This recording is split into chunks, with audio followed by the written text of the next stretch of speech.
This is the Portland Amateur Radio Club monthly presentation, and tonight we're Dale Hunt, WB6 BYU, is going to talk to us a little bit about transmitter hunting. Tonight I'm going to talk on transmitter hunting, or more generally, radio direction finding, or RDF.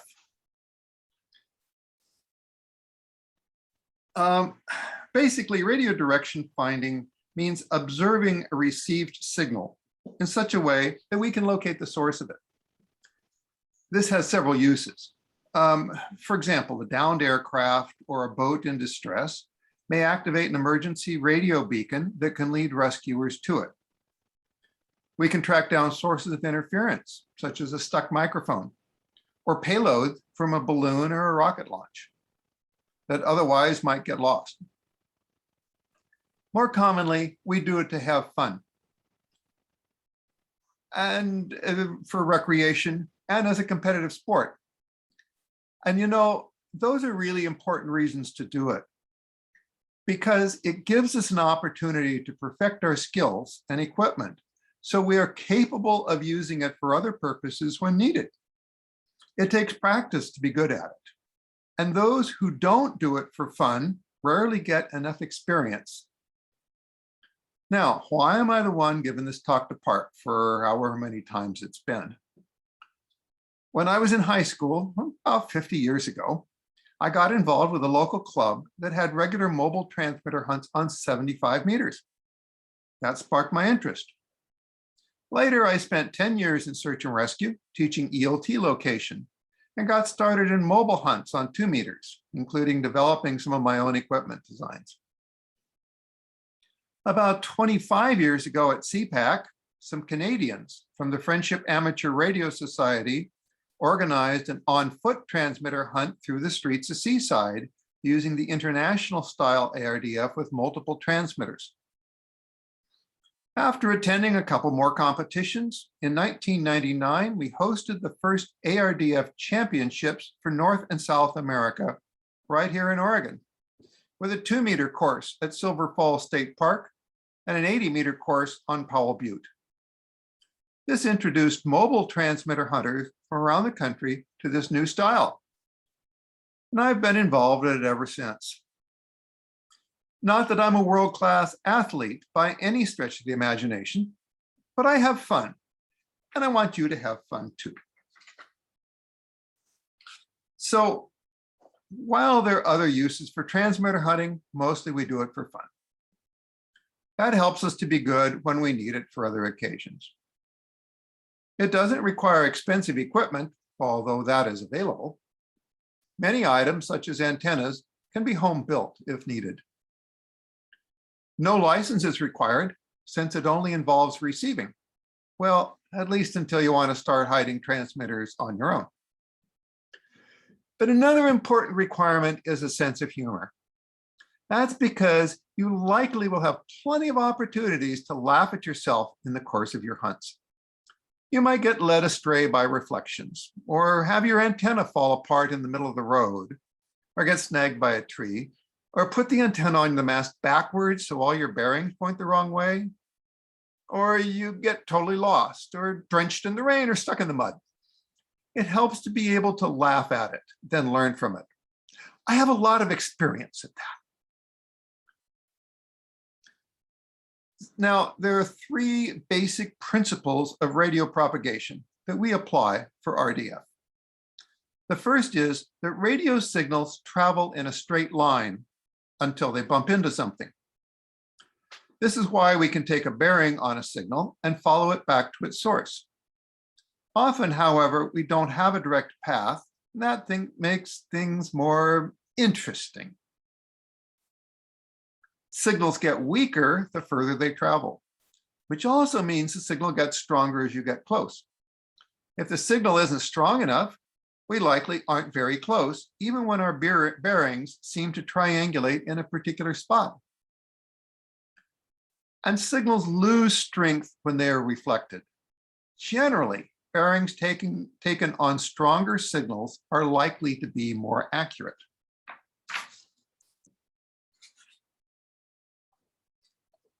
There are three common types of transmitter hunts, mostly based on the mode of transportation. Of course, combinations are possible too. Mobile hunts refer to those where most hunting takes place while riding in a motor vehicle.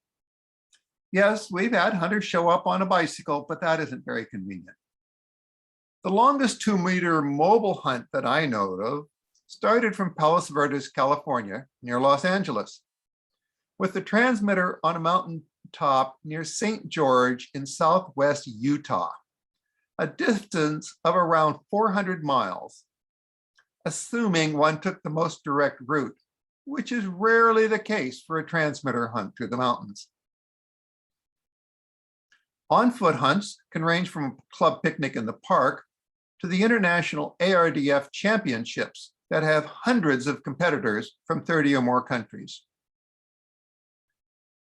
Fixed triangulation competitions are not as common, but are a convenient way to test your equipment and antennas. Each of these may work best with a different type of equipment. In mobile hunting, the most pressing problem often is how to mount the antenna above the vehicle so it can be turned from inside the cab.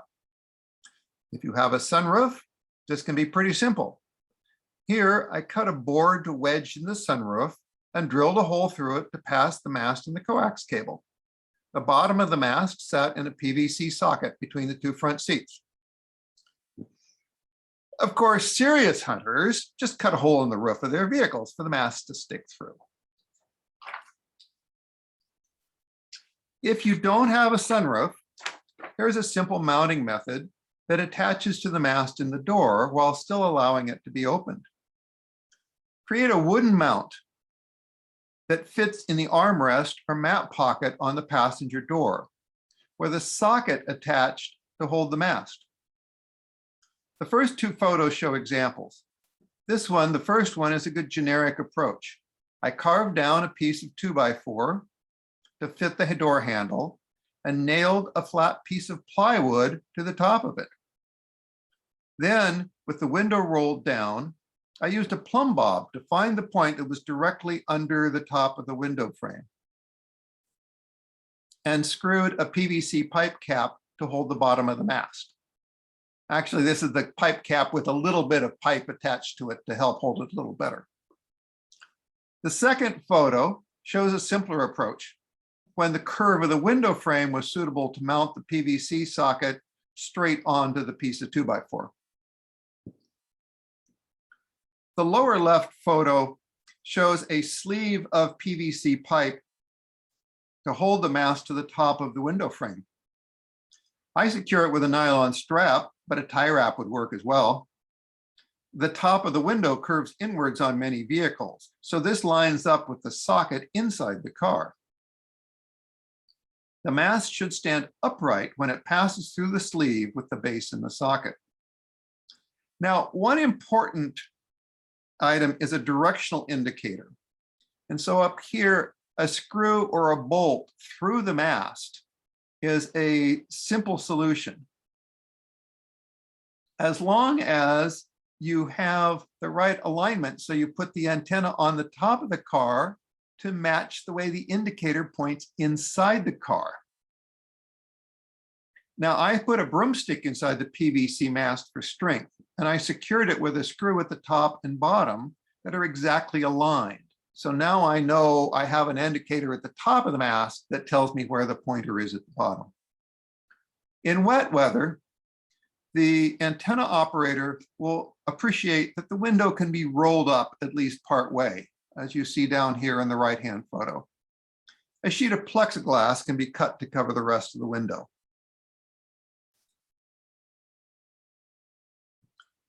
The international sport of amateur radio direction finding, or ARDF, is also called radio orienteering. Competitors use a map, compass, and a handheld DF receiver to find 5 transmitters hidden in a large park or a forest, at least a couple square miles. Both 80 meters and 2 meters are used for separate competitions.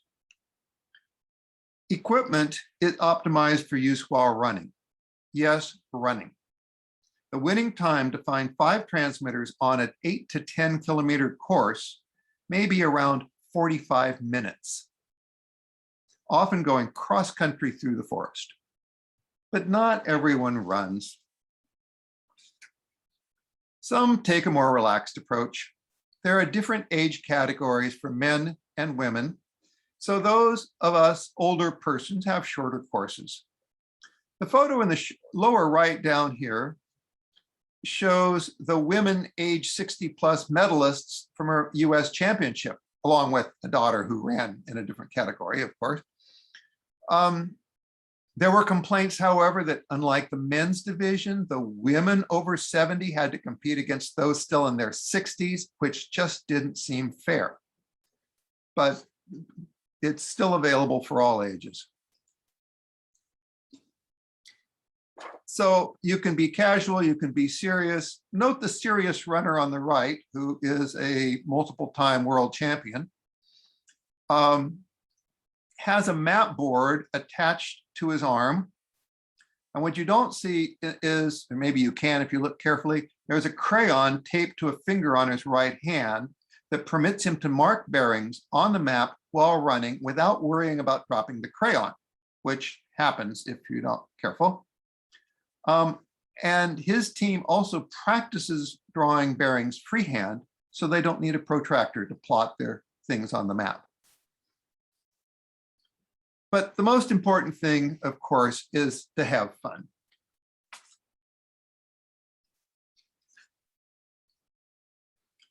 Now, there's several basic steps in a transmitter hunt, although not all of them may be required every time. First, you have to hear the signal. This is a particular problem when hunting for an ELT because they have relatively low power and the locations reported by the satellites can be off by quite a bit, 20 miles or more. This usually requires listening from high points. If you don't hear it, then that's also useful information that may limit the search area. Triangulation is useful when you have multiple teams or can take multiple bearings from different locations. This may help you figure out which side of the river or other obstacle the transmitter is on. Homing refers to simply following your nose. That is, heading in the direction of the transmitter as nearly as the roads or the terrain permit. This is probably the most common phase of a hunt once the signal is strong enough. Sniffing generally refers to the end stage where you may have to get out of the car and hunt up close, possibly in a building, park, a blackberry thicket, or a pile of construction debris, depending where somebody hit it. But one thing to keep in mind is what you expect to find at a transmitter. In many hunts, you're looking for a ham sitting in a car and talking into the transmitter. Some hunts require you to actually touch the transmitter or to find a particular object. For ARDF hunts, each transmitter is marked with an orange and white flag, which may be visible from up to 20 feet away. If you've already run 3 miles through the forest, what's an extra 20 feet? For our mobile hunts, we now use automated transmitters that can be totally hidden in a bush so the neighbor kids don't bother it, and put out survey stakes as markers that hunters can see without getting in the car. You can put multiple colors of bright flagging on it and everybody ignores survey stakes.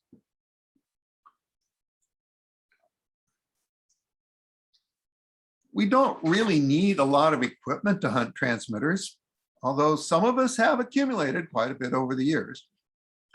First, we need some sort of directional antenna to take a bearing. We need some way to measure signal strength, so we know when the antenna is pointed at the source. And when we get close, we need to prevent the receiver from being overloaded, some type of attenuator.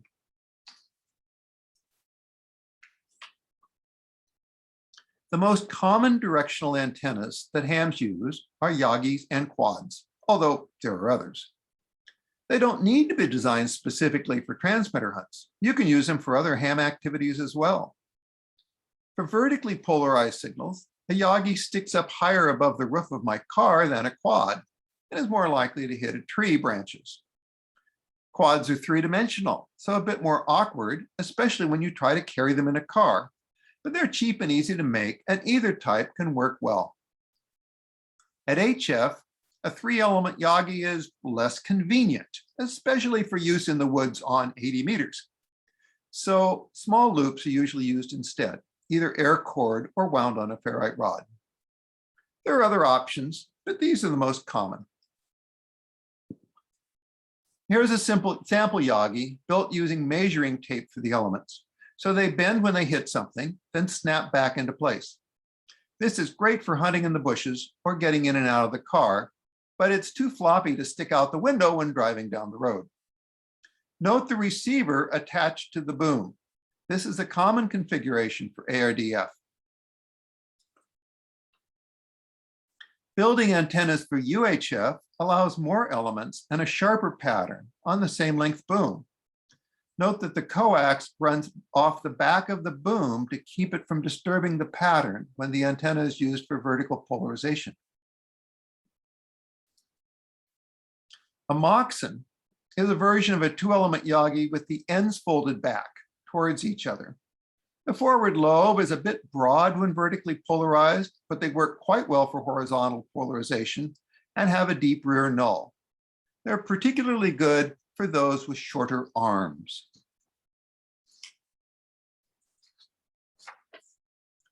The two-element quad is my standard mobile hunting antenna, and this one has encountered many tree branches over the years. Fortunately, it's easy to straighten the wire back out again, and it works well even when somewhat bent. This one can be rotated along the boom for either horizontal or vertical polarization, and the elements unscrew from the ends of the boom so they're flat and pack better in the car. For fixed or portable stations, using two beams side by side gives a sharper pattern than a single beam of the same total number of elements. You can see the plots on the right that the red trace for a pair of three-element Yagis is narrower and gives a sharper bearing than the blue trace, which is a six-element Yagi.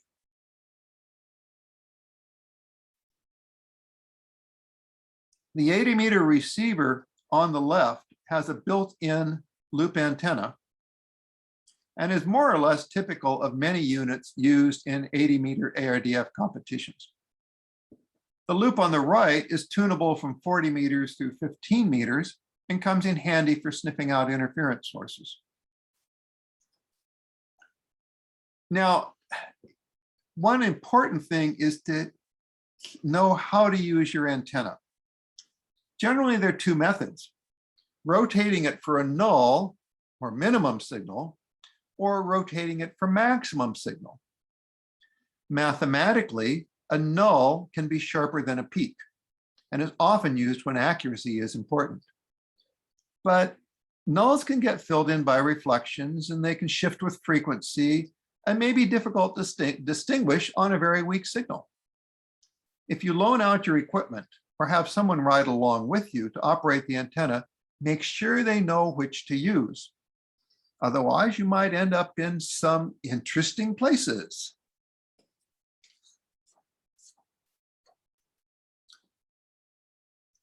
The most common method for measuring relative signal strength is just to use the S meter on a receiver tuned to the transmitter frequency. If you have a mobile rig in the car, that should work for mobile hunts. Just connect your directional antenna to it. Note, most meters on FM transceivers have a very compressed scale. It likely won't indicate more than about 12 dB, regardless of the meter readings, and might only have 7 discrete steps. This still works for taking bearings, as long as you can adjust the input signal strength using your attenuator to keep the reading below full scale, so you can still find the peak. For very weak signals, SSB or CW receivers have about a 10 dB edge in sensitivity over an FM receiver, although the S meter might not indicate at such low levels, so you'll have to listen by ear for the peak.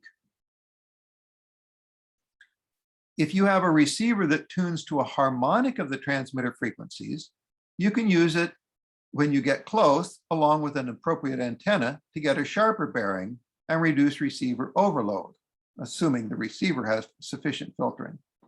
In this case, that's a 6-element Yagi designed for 732 megahertz.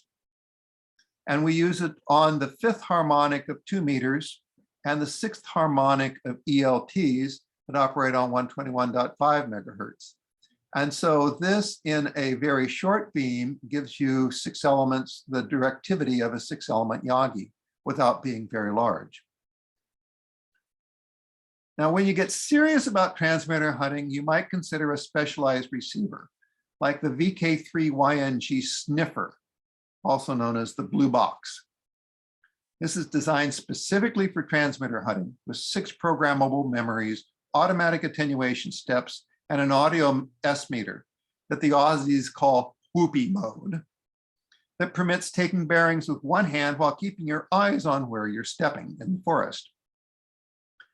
I prefer to train new hunters using a mobile rig and an attenuator because that's what most hunters start with. I use the blue box for ARDF competitions and when hunting on my own when I'm too busy multitasking with everything else.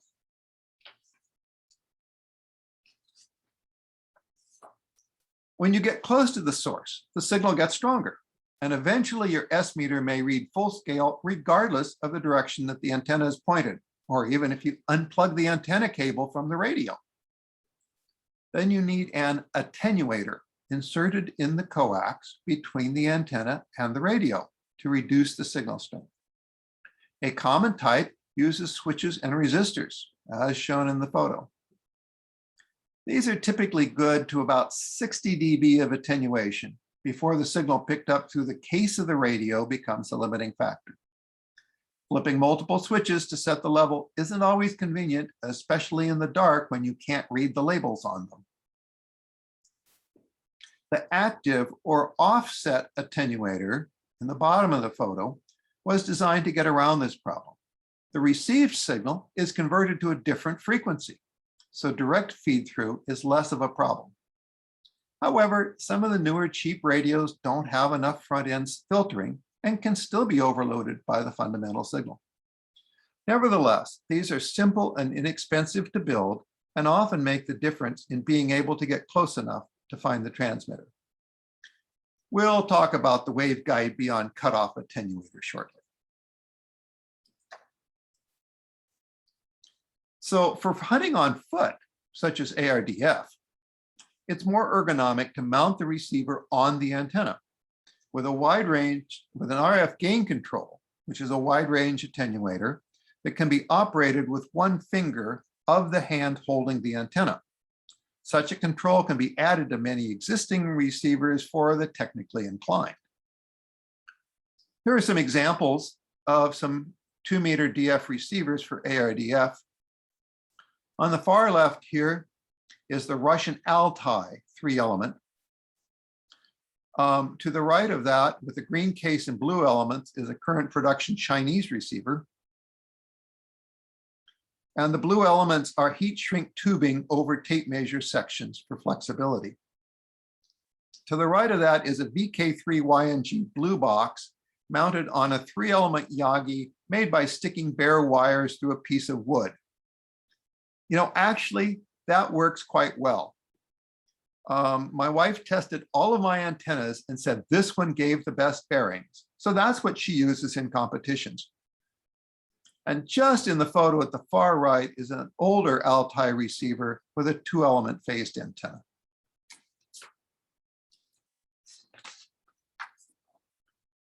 There are a couple other common types of equipment you might encounter. A time difference of arrival, or TDOA set, typically switches between 2 antennas and indicates when they are the same distance from the transmitter.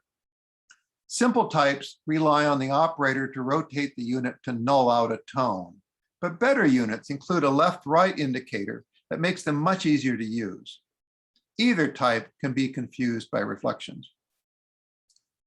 A Doppler system uses a ring of antennas on the roof of a vehicle, connected to a digital display or a ring of LEDs to indicate the direction. They provide a near instantaneous reading on signals without the need to manually turn an antenna. Newer designs do much of the processing in software rather than custom hardware. They work best on reasonably strong, vertically polarized signals, and yes, they also get confused by reflections. So let's see how we can put all these pieces together to take a bearing on a signal. We'll use a very simple technique called body shielding, where we use our body as a shield, effectively making a beam antenna with maximum response straight ahead of us and minimum signal to the rear. This is great for hunts in the park, and it requires no equipment other than an HT when the transmitter has low enough power. I've known teams that have used it for mobile hunts out to several miles. Hold your HT upright against your chest and turn around. Signal strength will be weakest when your back is to the transmitter. If the signal is too strong, take off the antenna and try again. So this is convenient if your HT has a meter on the top, like the old Kenwood model in the photo, but it's pretty uncommon these days. So instead, we will listen to the level of the background noise to determine the relative signal strength. Background noise increases on an FM receiver when the signal gets weaker. At some point, the signal will disappear altogether and the squelch will close. We need to be able to adjust the signal strength to keep close to that point. So here is where we use the waveguide beyond cutoff attenuator. It's just a cardboard tube or plastic pipe covered with aluminum foil, big enough for your HT to fit inside. And the important addition of a string with a clip to attach to the wrist strap on the radio. Using the string, you can lower the HT into the tube to reduce the signal strength. For reference, my unit here is about 34 inches long because that was the size of the box I cut the cardboard from. Now here are the steps to body shielding. Hold the HT against your chest and turn around. If you can't hear an increase in the background noise, take off the antenna and try again. If you still can't hear a change in the background noise, slip the HT inside the attenuator until the signal gets noisy. Turn around until the background noise is highest. Adjust the height of the HT in the tube to get a clear indication of the peak. If the squelch closes and the signal goes silent over a small range of rotation, that's a good sign. The signal source is now behind you, so turn around and head in that direction. Well, does it work? Let's try it out and see. Uh-oh, what happened here? Okay, hang on, let me go back. Come on, there's supposed to be a,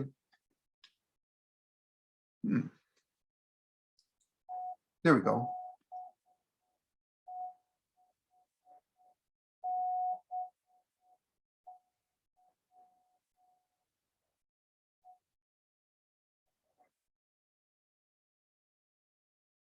Okay, you heard how I was able to null out the signal entirely after the noise. It got very noisy, and then it got to the point where the squelch broke. So I know that the transmitter is behind me. This is a great activity for a club picnic or other gathering. We've even had kids from neighboring picnics wanting to join. With a transmitter power of 10 to 30 milliwatts, you probably can get close enough to find it without the attenuator, depending on how well it's hidden. So it doesn't require anything other than an HT. It's also quite entertaining to watch hunters run one way, stop, do a pirouette, and then run off in another direction. So we used our tools. We used our body to create a simple antenna with a directional pattern. We used the background noise as an indicator of relative signal strength. We used the waveguide beyond cutoff attenuator to reduce the signal when it got too strong. And with these, we got a bearing to the transmitter, which was about 4 feet away from me, to give you an idea how effective the attenuator is.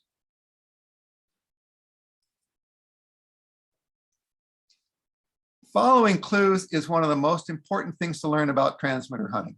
That's what makes it work. And the clues come in several forms. The direction of the signal is one of the primary clues, but it can get confused by reflections, especially inside a building, like a metal airplane hangar. Always use at least 3 bearings for triangulation when possible, as a check on the accuracy. Signal strength provides a reality check on how close you are. When your bearings appear to converge, possibly in the middle of an empty parking lot, but the signal isn't strong enough for it to be that close, go somewhere else. As you drive by a transmitter, the bearing changes direction faster when the transmitter is close to your path. That gives you an idea of how far to the side the transmitter is. When the signal strength increases quickly, that may mean that you're getting very close to it. When you have a good signal and then it drops way down, look around to see if there is a hill or other obstacle that the transmitter is now behind. And be alert for non-radio clues too, like smoke or fuel smell from a downed aircraft, footsteps to the right or left in wet grass, or traffic sounds from an open microphone. Hunters have been known to honk their horns to see if they're close enough to a hidden transmitter for the microphone to pick it up. In one case, during an ARDF practice in a park in Southern California, a new hunter was doing amazingly well finding the transmitters. It turned out she had noticed they were each locked to a tree. And there weren't very many trees in this park, so she simply took a bearing and ran to whatever tree was in that direction, and there was the transmitter.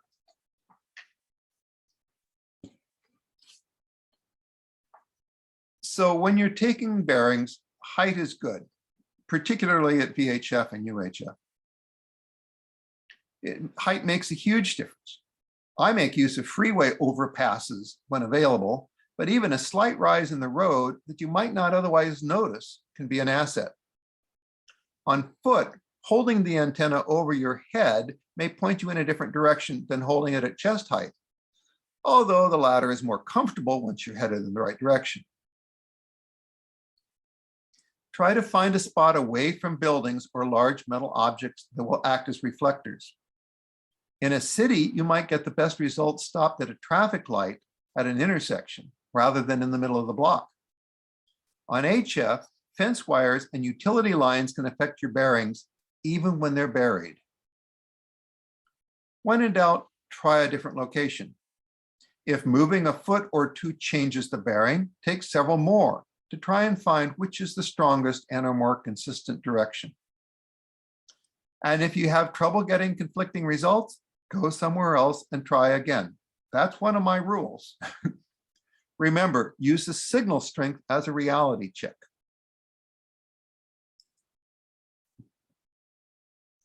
So this is probably the most common cause of confusion, at least on UHF and VHF. When you have a transmitter here and the receiver here, and the receiver is behind the hill, the receiver may pick up the signal via a reflection here from this barn on the other hill beside it. And the bearing will point towards the reflector rather than towards the transmitter. If you follow the bearing, you should get to the point where you can hear the direct signal from the transmitter, and then that will lead you in. However, sometimes a tall reflector, such as a water tank or grain elevator, is tall enough to have a direct path to the transmitter at the top that isn't there at ground level around it. And this is a very common problem. It's one of the most counterintuitive situations when hunting on VHF or UHF. And it actually happens very often once you learn to recognize it. From the top of Hill A, there's a pretty good signal from the transmitter, even though it's slightly shadowed by Hill B.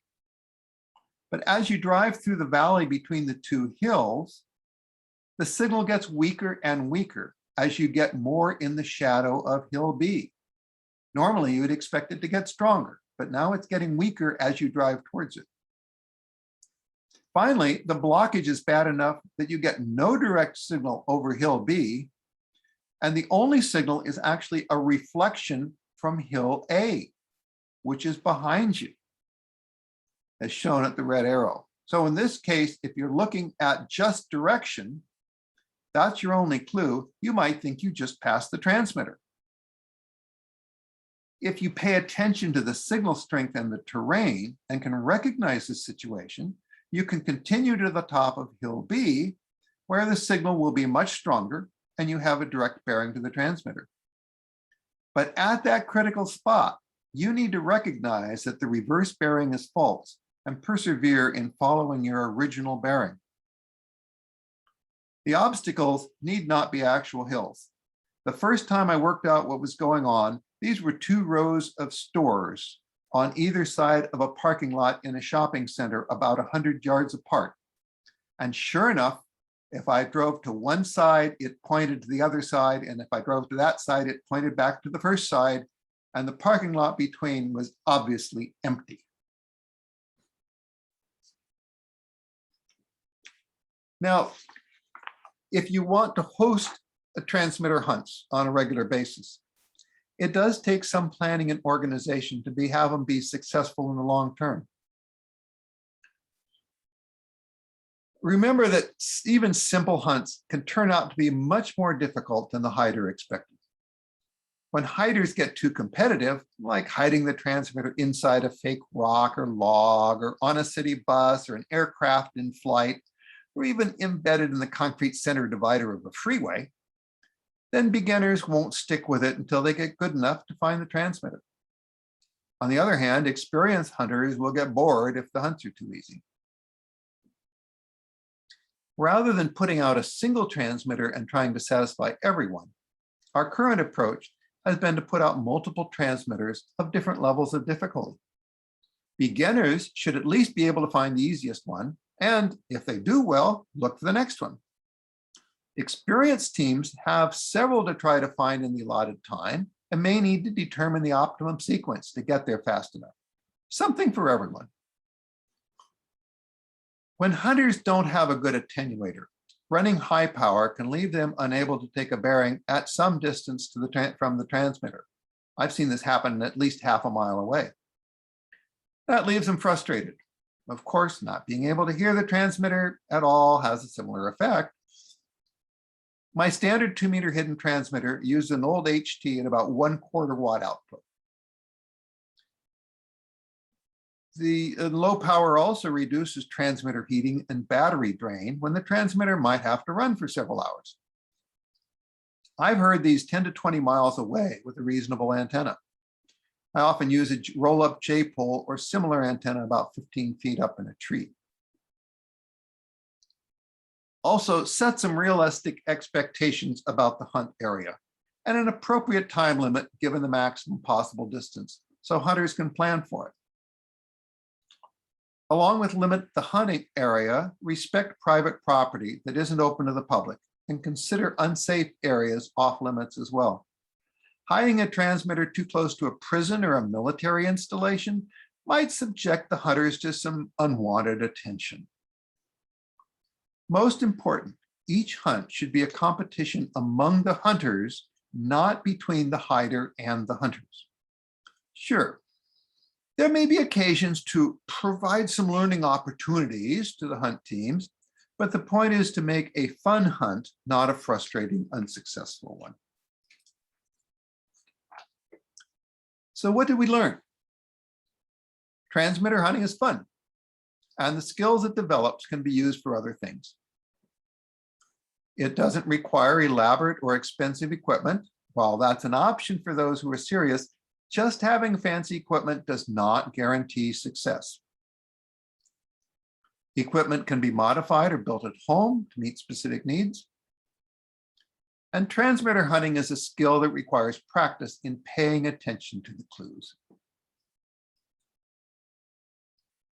So I've added some further resources here. One of the best sources is K0OV's homingin.com website. It includes attenuator plans, equipment reviews, and a lot of other stuff. I've also included a link down here to the VK3YNG Blue Box sniffers. So this will be available on the, as people can play the meeting back.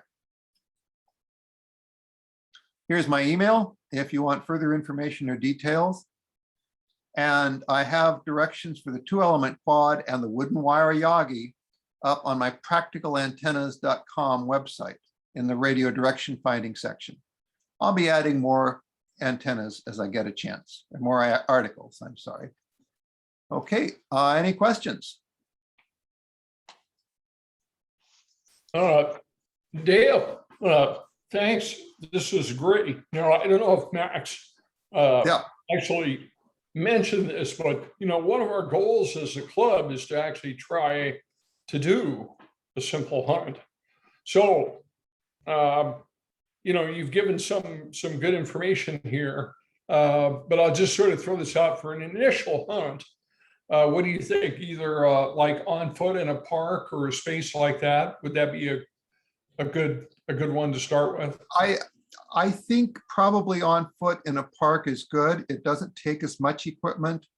What I find is a mobile hunt, the problem is I can't be in everybody's car to give them instruction. Now, usually what I do in normal times is I drive a van and I drive and I get riders to ride along with me and run the equipment so they get to learn how it works. And that's been very good for teaching people because they actually get the experience of it.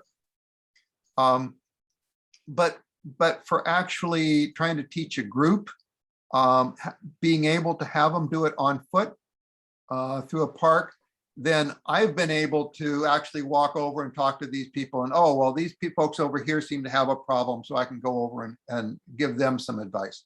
Now, you can do that either with an HT and body shielding, or people can use a handheld and an attenuator and a beam, whatever equipment they have.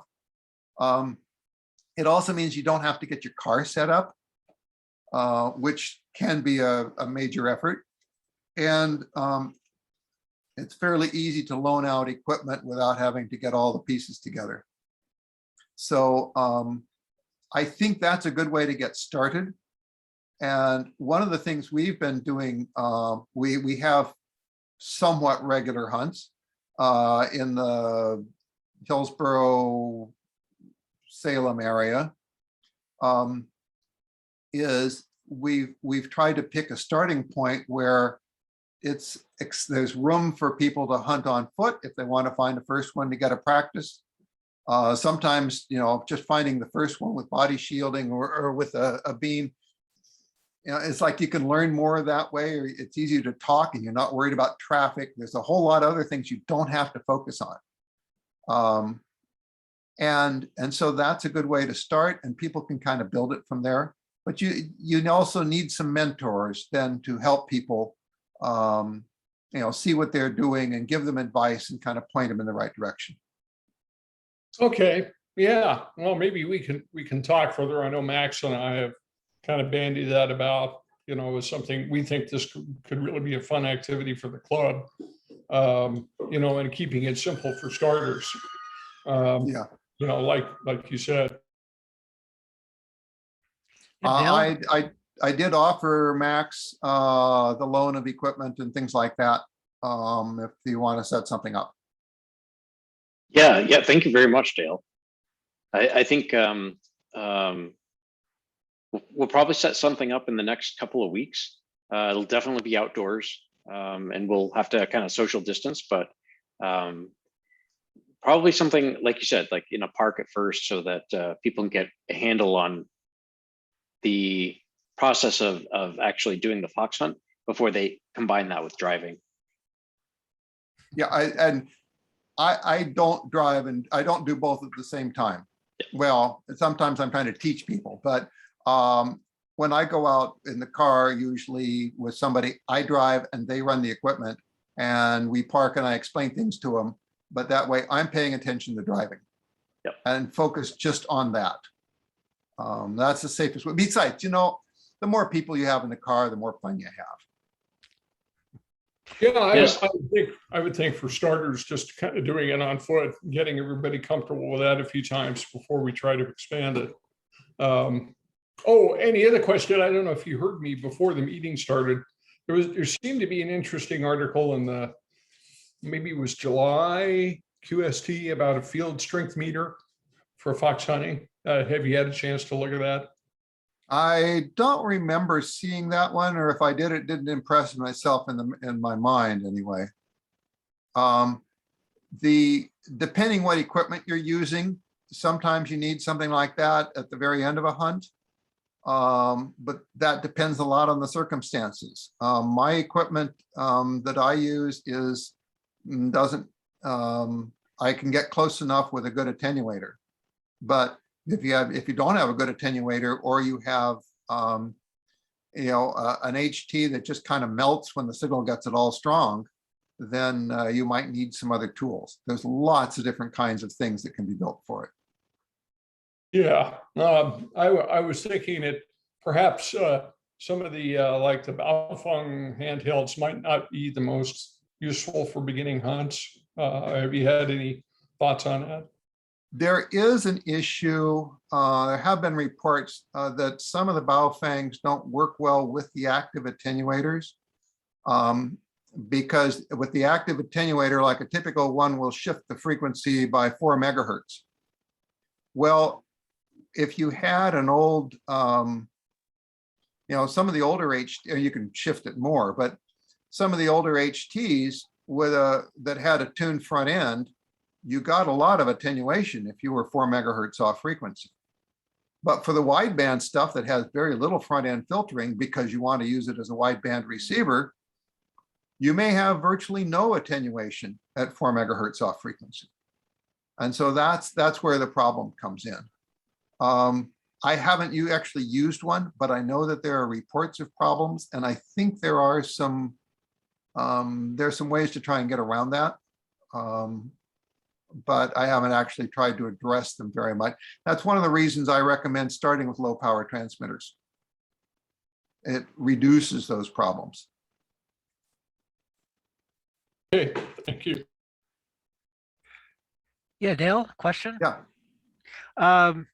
Well, actually, two of them. One of them was I was overwhelmed by the technical specifications of the attenuator beyond cutoff. The length of that thing, are you saying that basically all you need is something long enough to physically cover the antenna and the body of the radio? I don't remember how far I went in. Mine's probably, well, I often actually demonstrate it, with a transmitter that's 3 to 5 feet away, but that's a low power transmitter. So it's not just cover it. It does, as it goes in deeper, it does attenuate more. And at some point, of course, you're getting close to the bottom. And so you're going to come out the bottom. There may be an advantage to closing off the bottom of it. And then you can get by with a shorter tube. I haven't tried that. I built this tube and it worked, and it's like, okay. And that's why I say, just a little short one isn't going to do it, but you'll have to try it and see. It depends on the strength. Occasionally, we have run into cases. Well, I remember one, the guy was running, I don't know, 30 or 35 watts. And I pulled up beside his vehicle and I could pick out the driven element on his Yagi. But I had an active attenuator and a switched attenuator, both in series and both set to about maximum attenuation. At some point, the signal comes through the case of the radio. But yeah, it depends on how strong of a signal you're trying to hunt. And so you just have to try and work that out. Well, if I'm trying to cut my tube, then I guess I'll start by cutting it maybe 6 to 9 inches too long on either side. And I mean, cut it at a convenient length. I mean, this tells me 3 feet works. Okay. 3 feet's long enough. And I cover the foil with box tape, with clear box tape or duct tape would work, just so the foil doesn't rip as easily. All right. And then the other question was actually something that you alluded to. You're saying that a lot of these little transmitters are 10 to 30 milliwatt transmitters. Is that a special build or is that? There are a couple sources available, and I know Bionics sells some, including one that fits in a film canister, and the old 35 millimeter film can with a little antenna on top. And there's another one that's somewhat longer that takes 9-volt battery. They also sell ones that are around 300 to 500 milliwatts or so.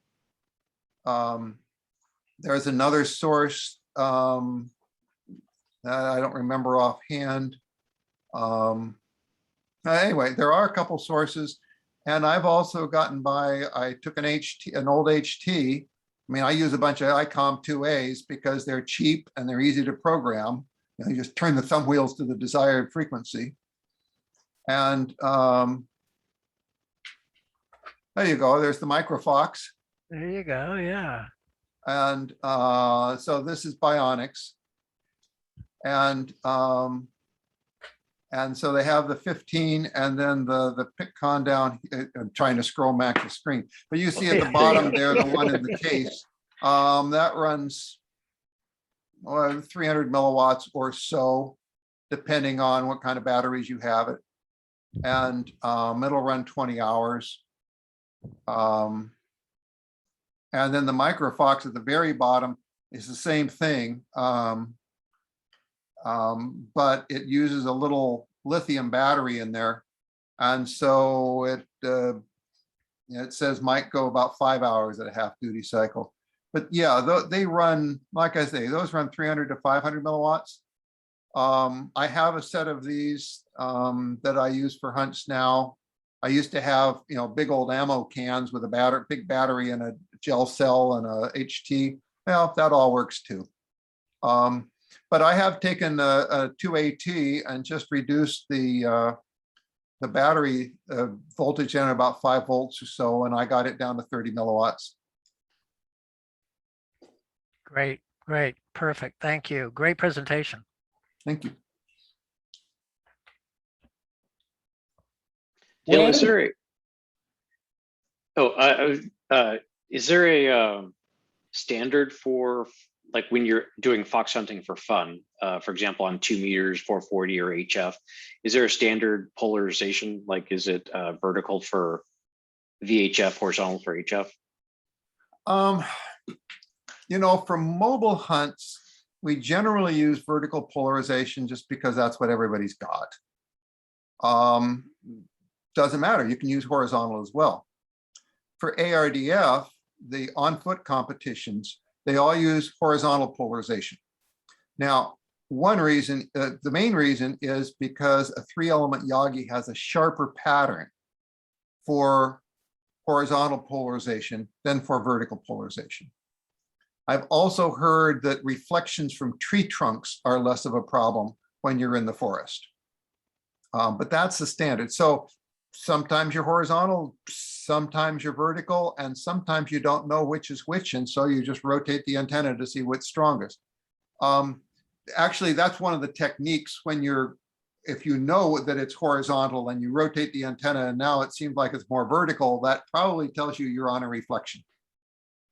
So it can be useful to do that. And some people actually have switchable polarity quads they can remotely switch. HF, well, you want an omnidirectional antenna generally, so people can hear it equally from all directions. Although some people, if they're at a distance, will put a beam on it so that people have a stronger signal to follow. For the HF hunts that we do on 80 meters, it's going to be a vertically polarized wire. And usually, I think mine are 20. Well, it depends. Some of them are like 8 feet and some are 20 feet that I hang in a tree. Nice, thank you. One last question here. Is there a listing of the hunts that you do or the groups that you're working with that we might be able to check out? There is, and Bryant might be able to share this on the chat room. There is a Northwest ARDF Facebook page that Bryant has. I have a list of people that I announce transmitter hunts to, just an email list. It's not a reflector per se, it's just a list of addresses. There have been a couple Pacific Northwest hunts. I think I just saw an announcement recently that there is a hunt coming up, I think up in the Tacoma area. If I recall, this weekend they were going to build Yagis and next weekend they were going to have a hunt or something like that. But we don't have a really good, I don't have a good presence. Probably Bryant's Facebook page is the best set of announcements we have right now. I don't know, there have been clubs, the Clark County Hunt Club had hunts for a long time. And there have been other groups that have hosted them. Yamhill County had hunts for a long time. I don't know of any ones that have maintained that in recent years. At least not locally. And Brian, it looks like you have one coming up on the end of the month, August 30th. We are planning, I think, the 21st. The 21st at 11 a.m. It'll be starting at Kaiser Station, just north of Salem. We'll be by the Target store alongside of I-5, just north of the new In-N-Out Burger. If anybody's anxious to try that out on a Saturday, it might be a little crazy. But yeah, the 21st, and I'm just getting ready to post that up, and it's up on that Facebook page that Dale mentioned. I'm getting ready to push that out to the chat. And as soon as I get this presentation out of the way, then I need to get an announcement out also. So if anybody wants to be on the list, send me an email and I'll be happy to put you on the list for that.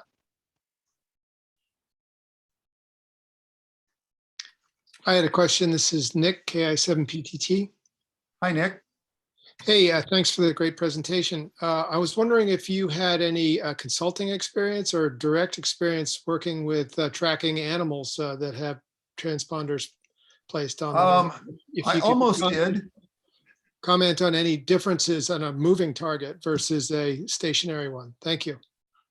Most of the animals, well, it depends on the animal. Some of them aren't moving that much faster than a person, and so it's not that different. Sometimes, you know, you're tracking a car that's driving along at 30 miles an hour.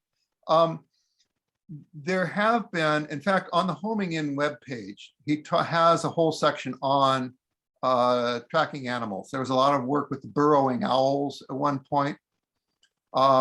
Years ago, actually, I was trying to get on an expedition to track raccoons. That fell through, so I went up to Alaska instead. But anyway, the main difference is that very often the animal transmitters are very weak and they're pulsed.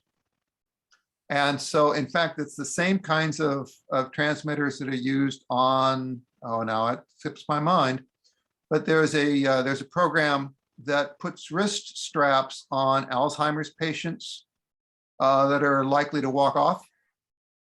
And they can go find them with that. That uses ones in the 216 megahertz range.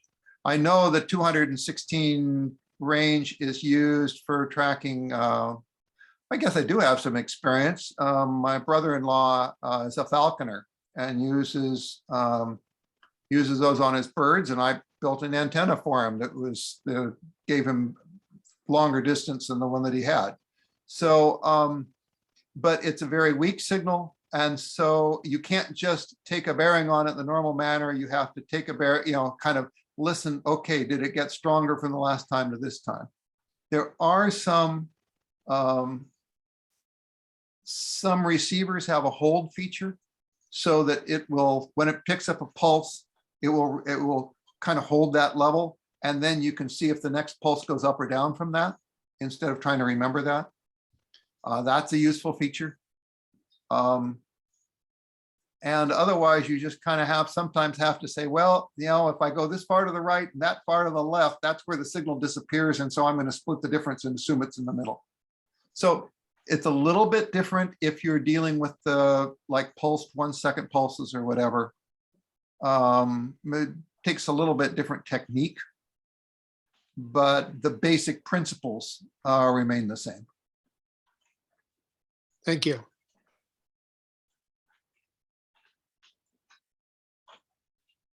Any other questions?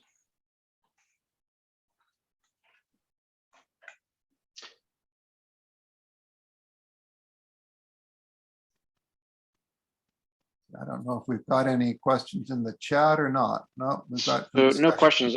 Bryant did say that another practice opportunity is chasing radiosondes. Mm-hmm. 2 a day are launched from Salem, and the radiosondes, for those who don't know, are the weather balloon transmitters, and it's a box with sensors and transmitters in it. And they, I believe it's NOAA, they launch 2 a day. Mm-hmm. And And often, oh, go ahead. Oh, they do come up this way occasionally. Some of them drifted across Portland. Occasionally they end up by Mount Hood, or you never know where they're going to show up. And they are tracked on APRS, so that you can, if you have APRS running, you can also often see where they are. Nice. And from doing a little research in the past on that, only about 28% of them are found and returned. Well, they actually don't require a return on these. That you're welcome to keep them if you find it. Oh, nice. And Bryant, they're actually reprogramming those for 434 megahertz or something. Right, and we're actually hoping to have a couple of those that we're going to put out down here at Kaiser Station for the on-foot hunt. Hopefully we'll have 2 of those that we'll put out. So yeah, it's got a technique. We've got one fella up in Southeast Portland, Jeff, KI7OEK, who's successfully reprogrammed a few of them now. There's a 1,000 plus go off a day all over the world. And if I had thought about it, I could have grabbed one from the garage and brought it in to show it. But it's, yeah, little white box. And when it falls in a field of white flowers, there you go. When it falls in a field of white flowers, it can be somewhat interesting to find. This is a new tracking device that I just got today from Czech Republic. I'm sorry, something moved in my front yard, but this is my Sondi Go device, $45 off eBay, and this tracks them. And I had this with the little antenna sitting here at the house today when this balloon was flying down 120,000 feet down by Corvallis, and this little device was picking the balloon up and giving me its latitude, longitude the whole time. So. And that they're on 401.401 megahertz. Correct. And you can hear them from anywhere in Portland. When it launches, it may take 10-15 minutes to get up to the altitude where everybody can pick it up, but you can hear them with a little handheld sitting in your living room when it's landing on the side of Mount Hood. So is there a point at which you can't hear them as they're coming down if you were like right near it? Yes, actually, you'll hear them down, 5,000, 6,000, 7,000 feet. But once they get down a little lower than that, unless you've got some good antennas, David's online here, WA9ONY. He's got an antenna that's up there by Camas, and he hears them all the way south and picks them up more than anybody else does. So we kind of rely on him and and there's August up in Sweet Home that pulls those signals. But once they hit the ground, then you have to get within a mile or so before you'll be able to pick up the signal again. And that's when we go in with, some radio direction finding gear, or you can decode them with your computer and a small dongle and go ahead and pull the latitude, longitude. And we use that program, What 3 Words? And, now it's like chasing down one of the little devices people hide in the bushes in the shopping centers for people to go find. It's not really direction finding at that point, but hey, it gets you to it. And so you essentially, when you're going to activate one, you're repurposing one of them to continue to transmit. Correct. Okay. Right. Yeah, but it'll be on an amateur radio frequency in the 400 megahertz. Okay. I think the one that Jeff's got programmed right now is 434.500. Nice. And it'll still give off a GPS, but the GPS is going to be, I don't think we've been able to test the GPS signals on the ones that are being reprogrammed yet. Well, very nice. Thank you, Brian.